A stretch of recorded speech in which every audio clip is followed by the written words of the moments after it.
Hey Capricorn, gonna jump straight in, see what wants to come out for you guys. Oh, just went to pick up one deck and the other deck split and we've got the Ant Patience, number 32.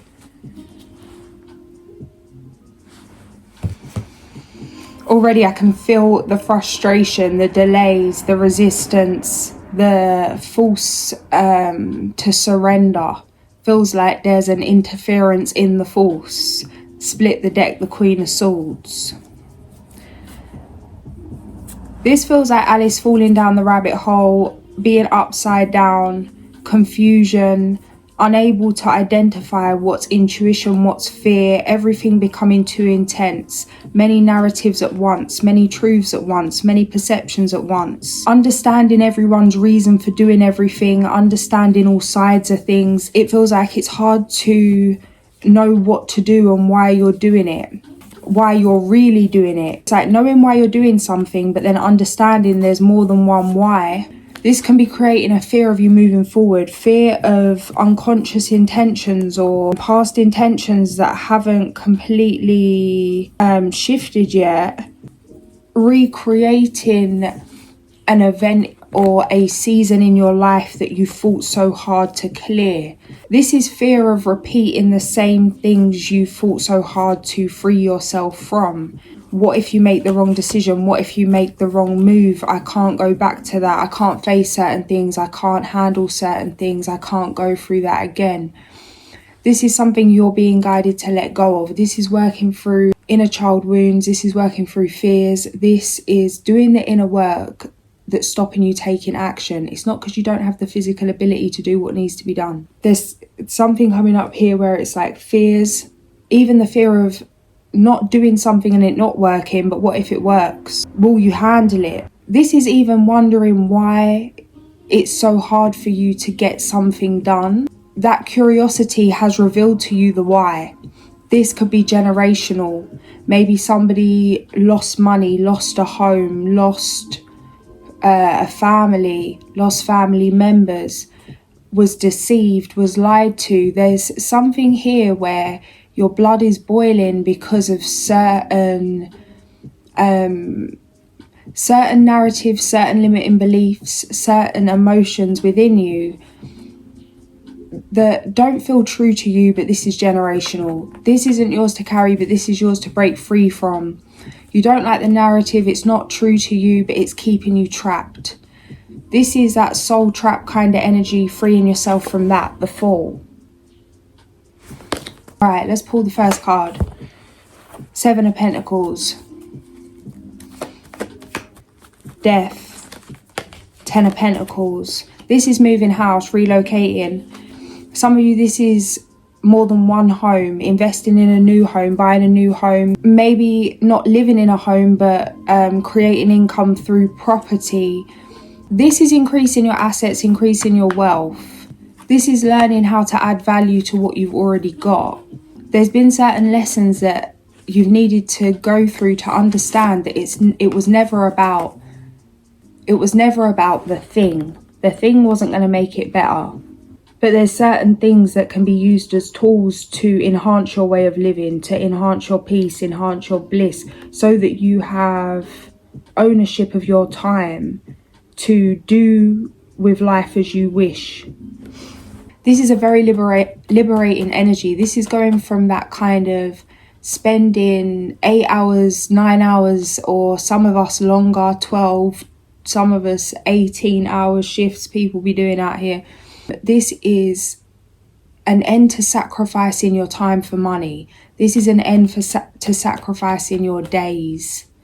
This isn't working all day to have a few hours off an evening. This isn't working all week to have one day to rest and then one day to prepare for the next week ahead. 1752. This is passive income, financial freedom. This is freedom from the ties that have tied you and yours down for generations because of not being able to move through certain feelings. And it's not just like a little fear, a little anxiety. This is gut-wrenching fear. This is where certain decisions in the past have threatened your survival, and it may not be you directly, but those before you. This is a fear of letting go, a lesson that you're worth investing in, a lesson of hard work and a lesson of ease. This is separating yourself from struggle. This is an end to lack, not just in terms of, because people can be rich and be in lack, because it's like, it's not about necessarily about receiving money, about working for money, or even keeping money. It's what you're doing to do that, what state you're being in, your being is in every day in order to sustain that. Is it filling you up, or is it a drain on your energy to keep it up, to keep chasing it?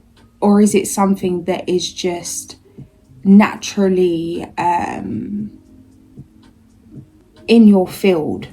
This is manifesting from a state of flow, a state of ease, a state of rest, because it's a choice to be stressed. Would you want to work like this, or do you want to work like that? Oh, I think I'd rather work like this. This means accepting judgment, because maybe this means working in a way that you're going to be judged for. If you and yours has only ever worked 18-hour days and all of a sudden you're even working 10-hour days, from the perspective of someone that works 18-hour days, you lazy bastard, you know?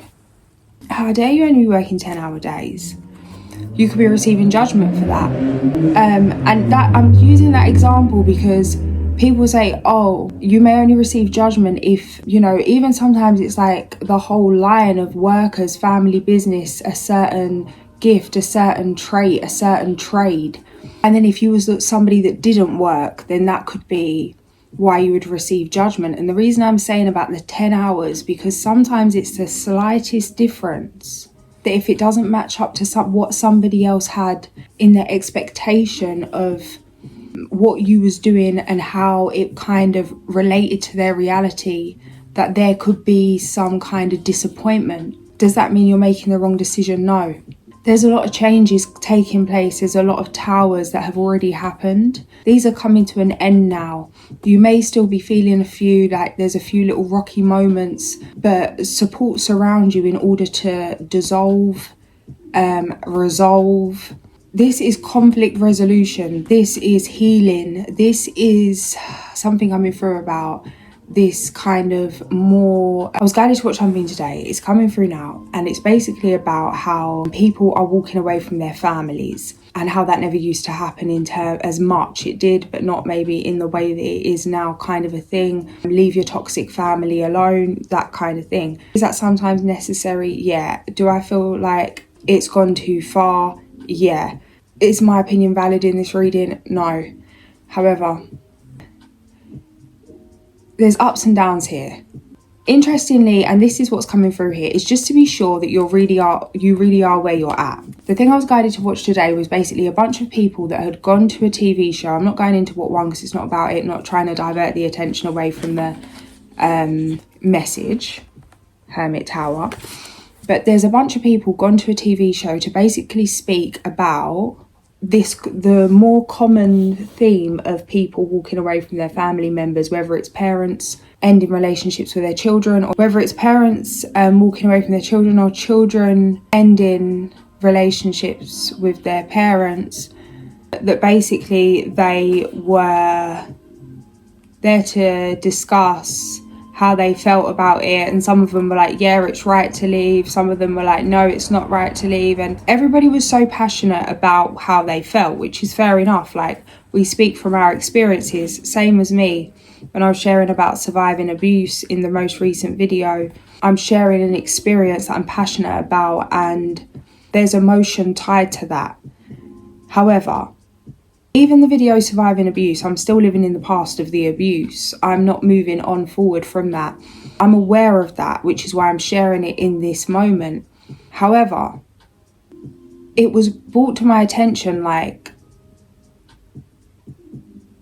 a lot of the time it's like, is it passion and purpose about what's happened, or is the trauma still recycling? And what come through is there's some people at that talk about like families walking away from each other that were genuinely just passionate and from a separated place of, it's getting a bit much, let's see what more we can do to bring families together, to, you know, resolve certain things. But the majority of people on there were not coming from a passionate place. They were coming from a place of recycled trauma. So it's like the people that had walked away from certain family members decades ago clearly haven't let it go, because they are still on the show, and their vocabulary is not vocabulary. And of course, you're not just going to let it go. I get that. Traumatic events, well, like if something like your caregiver really hurt you or your children really hurt you, you don't let go of things, you don't forget things. I'm not meaning this in a dismissive way. However, there wasn't a healing there. The time had gone by and certain things hadn't healed. It was venomous. And it's like a lot of people's intention was just to have the airtime to kind of slag off the family member that they had walked away from so many years ago. It's like not booking the day to go to that show because you're really passionate about creating a change in the world after having accepted and grieved the end of a certain situation, but walking away from a situation and 10 years later still being as angry as the day you left, and reliving that in the body, in the mind, in everything you do. And you could see people were talking to the presenter, getting frustrated, like, well, if my daughter had said, like, I would have listened, but she didn't let me do, and it was over something so small. And they're like, well, was it small to you and not small to her? And she's like, no, she just didn't get her way. And she was like very condescending. You could see that kind of resentment clearly there, that she wanted everyone to know that she would have been open to have a conversation, but just a couple of minutes into her speaking, she wasn't able to have a conversation because she was reacting on these emotions that had just been festering clearly for however many years. Whatever you do, be sure you're at peace with it for the right reasons, because once things are done, they're done. This is really understanding that you are strong enough and emotionally mature enough, emotionally intelligent enough to come out of illusions with harsh truths and overwhelming information, with like earth-shattering truths, heartbreaking truths, realizations, masks dropping, and work through things internally in a way where you protect your own integrity and your own peace in terms of your future moving forward. No one's going to change just because you've seen something. Maybe they haven't even seen a certain shadow themselves. This is something I've been like going through recently. It's not for us to tell everyone about themselves, how they need to better themselves, because we're able to see certain shadows in others, maybe that we've seen in ourselves, or maybe just that we see in others. The world, 9 of Cups, 7 of Pentacles, 8 of Swords. Something's coming through here where you're about to move, whether it's out of a job, out of a home, out of a location, a social group that is that's irritating your spirit. Something's irritating your spirit and it's time to move away from it. Things are coming in, opportunities, people, places. This is a new home. Some of you are going to be winning a new home. Miracles like this taking place. Things coming in where you just don't expect it. You could have been looking for a perfect home for the longest time. Something just comes up. And it's in a way that kind of goes over your head, I want to say.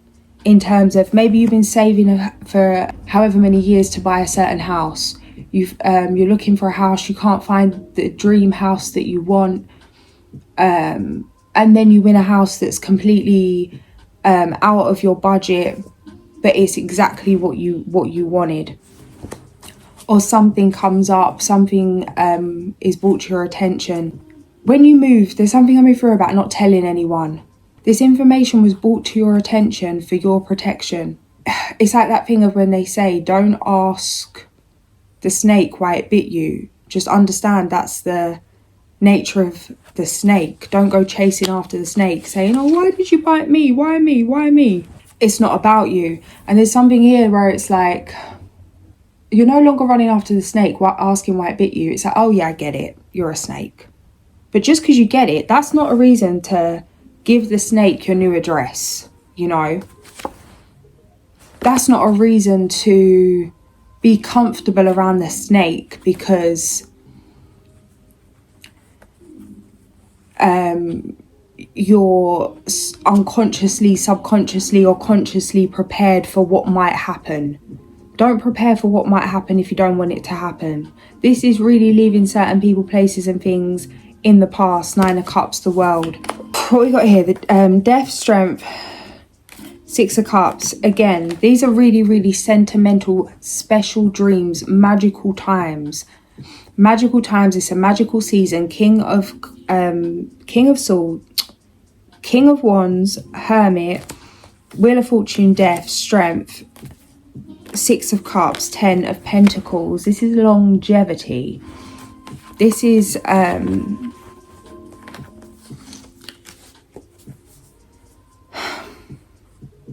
it's really pay attention to detail, and you're not even going to have to try and pay attention to detail, because this is like a film you watched when you were young and you just decided that was the front door you wanted, and then a house appears with the exact same colour and the exact same style and the exact same you know, door knocker or whatever it is.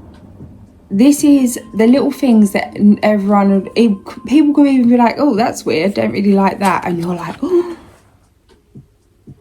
oh.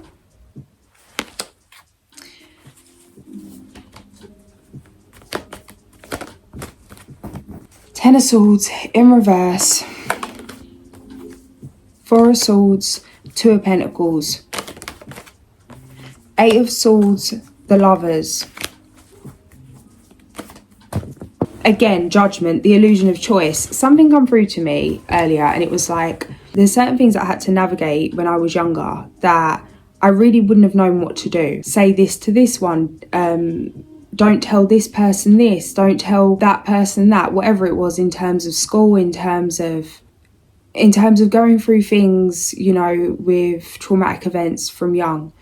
It was like decisions that I would have seen as making the wrong decision. Like maybe I didn't give the teacher the whole truth of a situation, and I'd punish myself for that because I was like, I wasn't honest, I'm a terrible person, or certain things. And then it was like, what come up to me was, what would have happened if you was honest?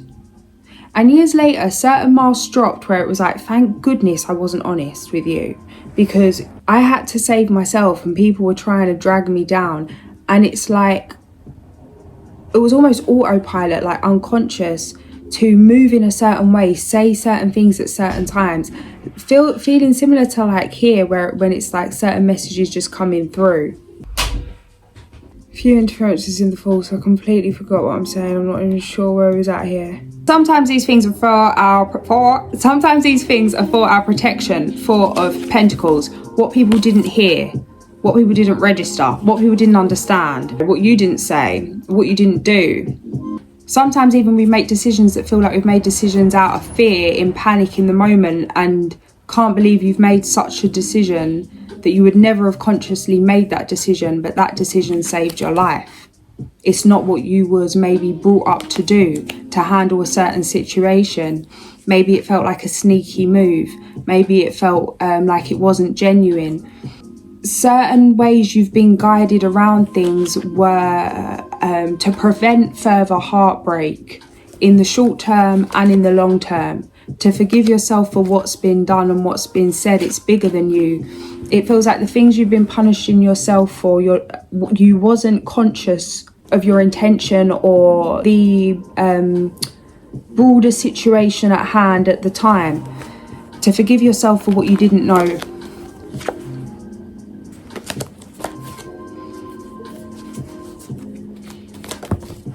Outcome, we got the 8 of Wands, celebrations.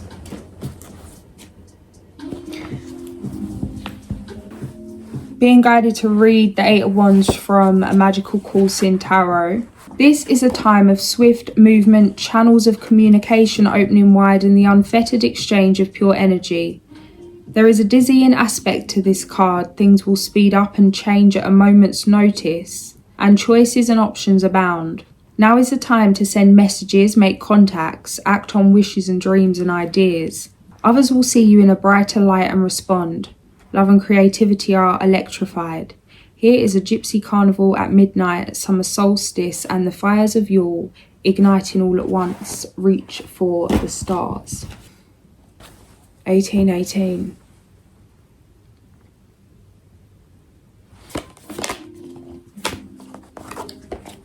It's time to go after your dreams, do something that expands your horizons, let your creativity take flight. Optimistic, enthusiastic, creative and energetic. 333 on the video. Where all these cards fell out from. An emotionally fulfilling life with family or friends, raising children wisely, people you can trust. Don't be deterred by challenges along the way. It is important to communicate clearly and accurately, amazing new ideas that should be implemented. Falling in love or making a serious commitment to someone, forgiveness and the resolution of a problem. Don't give up, your relationship can be healed. 422. All work, no play. And then we've got the Wild Boar and the Eagle have dropped out the deck here. Number 1 and 48. Confrontation. Spirit. Let's check these two out. Oh, okay. This is being the bigger person.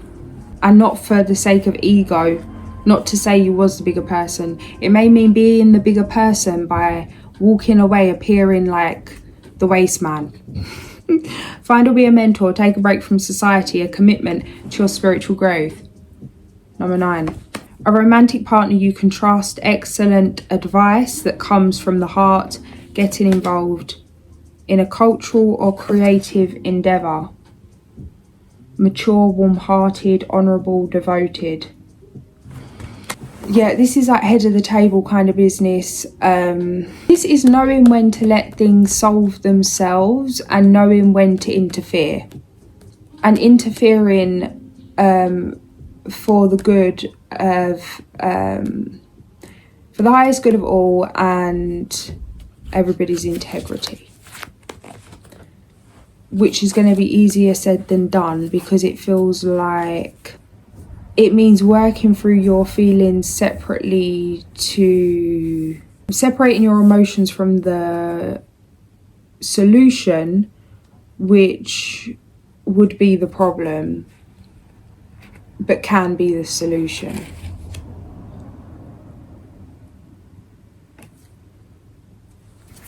Again, romantic partner you can trust. Excellent advice that comes from the heart.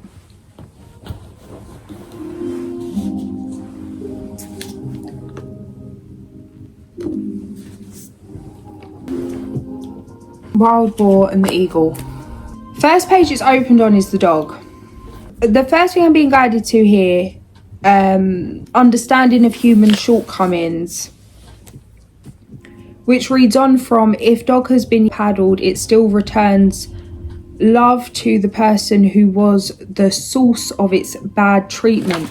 This does not come from stupidity, but rather from a deep and compassionate understanding of human shortcomings. It is as if a tolerant spirit dwells in the heart of every canine that asks only to be of service. Something else coming through is about reviewing why you're doing things in terms of, is it out of duty, love, fear? One of the Alice in Wonderland cards coming through, I think it's Paint the Roses. Are you abandoning yourself out of duty? Something come through to me, and it was like, I was basically comparing some situations, and there's like certain individuals that have been in my life that are no longer in my life, that there was kind of things, you know, whatever, let me not go there. How do I say this in less of a detailed way? When you give, when you serve, when you do for others out of duty and duty alone, most times you will end up resenting the person you did for, no matter how loyal you are to your own duty. Because the duty is for you because it's your duty, but if it's not from a place of unconditional love, where to give to that person, expand your own heart, if it feels like a sacrifice of self for duty, then that resentment's going to build up. And only a certain amount of time will go by, and then you'll get drained. You can't keep doing it, because the fuel of duty is different to the fuel of love. The fuel of duty takes discipline, takes grind, takes mind over matter, takes doing something you don't want to be doing, in terms of, as much as you want to do it from a place of duty, your heart's not in it. It's something you're putting yourself through, and it can become a chore, and then you end up resenting the person you're in duty to, acting out of duty to. And I was guided to this message because just different things, even in terms of like the cats that I help, and while I've been broke and struggling in meltdowns and all sorts of things, having injuries, I would be out in all sorts of elements, like helping the cat, and I'll be like, I can't do this anymore, and within seconds I'm chuckling like, yeah, I can. Like, and my hands might be cut up and bleeding, and I'll be in so much pain, and it was like, why am I not seeing this as a burden? Why am I not seeing this as a pain, when actually, compared to things like, I don't know, maybe going to do somebody's shopping for them, or making somebody dinner, or helping somebody with their cleaning, it's a much heavier task. Why can I have the stamina so easily to keep going with this? And it was because the love is greater than the task. That just to for me to see any of my animal friends dry and fed and cozy and warm and happy and content and at peace, lights me up so bright that it fuels me for a week or for the day, whatever it is.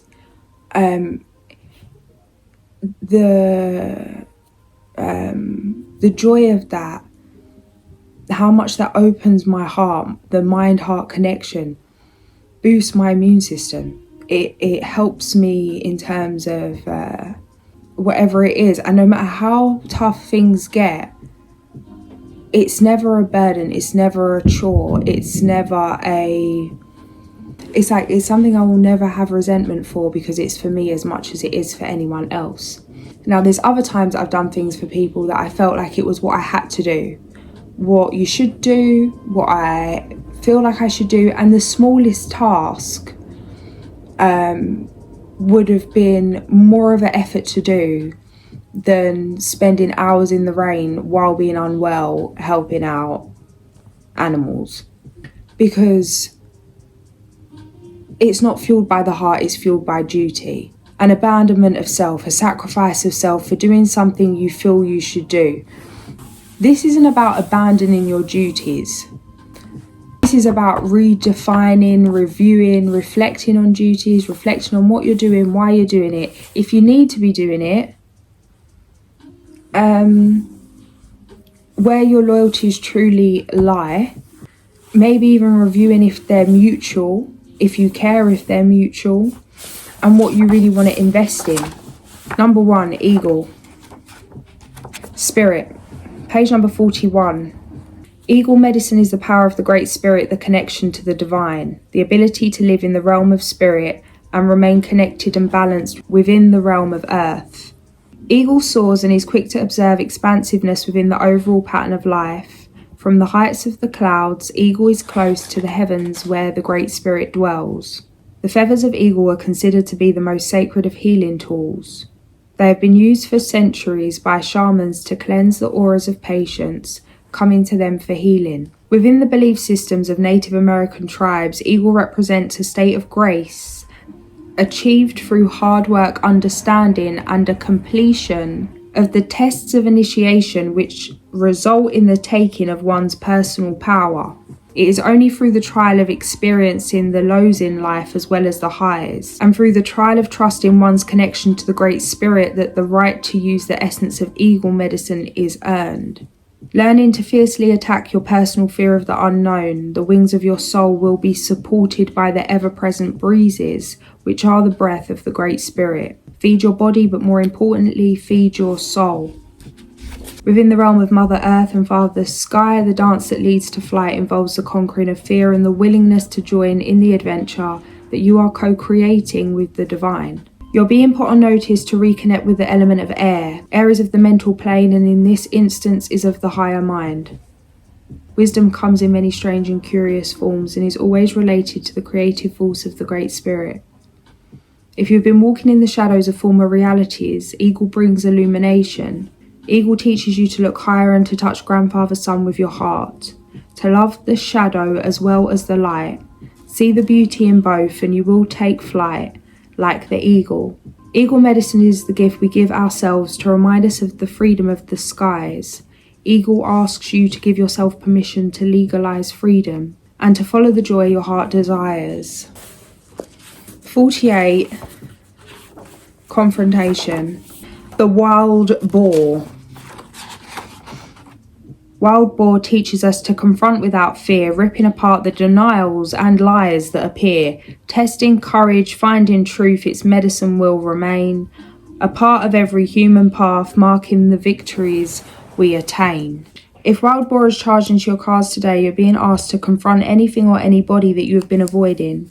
Embrace your warrior nature and find the courage to confront your fears. Or are you being asked to confront your personal weaknesses or a career challenge? It's time to finish a project that you abandoned thinking it might be too difficult. 6:33. Difficult to accomplish. Confront your feelings regarding some situation that makes you nervous or causes discomfort and bring yourself the peace of closure. If you have been procrastinating, Wild Boar is reminding you to quit avoiding the inevitable. In all cases, it is insisting that you be fully present and mindful of what is happening and why. If you drew this card, you already possess the courage needed to confront all that life offers. Just remember where you hid that courage. Challenges do not simply vanish. Unless you actively embrace your issues, you cannot reclaim your spirit's energy. Half the battle is won through the warrior's willingness to acknowledge and to accept the whole truth at all times. The Lovers, number 6. True love that is long-lasting. Choices made from the heart. A return to good health. Gonna leave it there, guys. If this did resonate, like, share and subscribe. I'll catch you soon. Sending so much love.